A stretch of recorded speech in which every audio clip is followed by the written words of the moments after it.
Nō reira, he whakatau nui katoa e nei, kāre e kore, kei te whakaputa whakaaro ngā kaitōranga pū ki e nei panonitanga a te kāwanatanga ki ngā tikanga kōwhiori o tēnei whenua. Nō reira, me whakawhiti atu tātou kia te Ōkiwa McLean i te whareparemata, e hoa pēhea ngā whakaaro o ngā kaitōranga pū Māori ki e nei whakatau a te kāwanatanga. Tika marika e skori he pāhotanga nui whakaharahara tēnei. I nā hoki rā he nui ngā rerekētanga kua pā iho ki te rautaki ma te uruta a te kāwanatanga.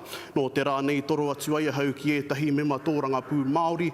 Hei tā rātau i huake e nei panonitanga i runga i ngā kōrero e rerere ana i te takiwa o tirā i te tūmata whānui.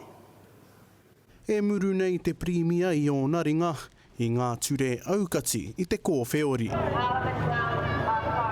Hei tā etahi me matoranga pū Māori e rongo ana te kāwanatanga i ngā ātete o te tūmata whānui. When the polls have been so bad for them, and when the Hui poll showed Māori leaving them in droves. What I'm hearing is a lot of noise on the right and the Prime Minister blinking because of that. He oe kua kaha ki te hia nui o te Māori kia pūwero tia rātau e haumaru ai te hapori whānui.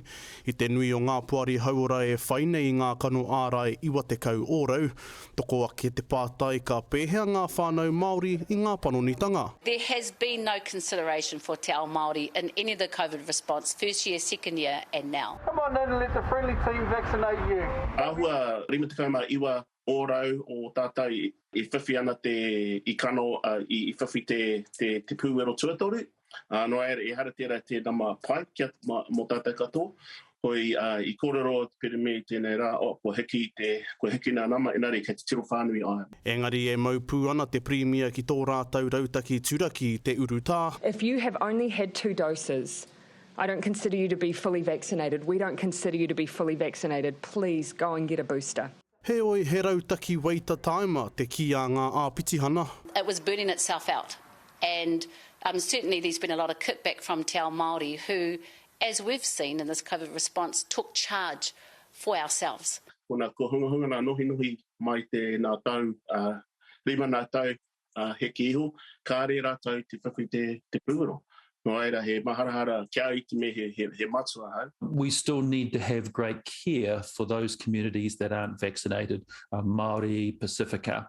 And so we need to endlessly and diligently redouble our efforts to vaccinate and boost those vulnerable communities, even amidst this relaxing announcement. He tatari noa te mahi e ki te ae ka hupēhea te motu i e nei panonitanga i te horapahāretanga o te uruta i te motu whānui. E mārama pūrangi a hoana tātou he nui te hunga i whakahei te kāwanatanga mō te whakamana i te pūwerotanga, arā te maha o ngā kaiako i wehe i te rāngai mā tauranga i runga tonu i te rā take.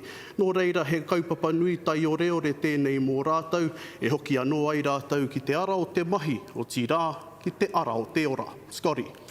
Tēnā koe te Ōkiwa e mihi atu ana kia koe i te pai o e nā rangahau o e nā kōrero whakamārama mai i tēnei wā, kei te mihi atu kia koe te rangatira.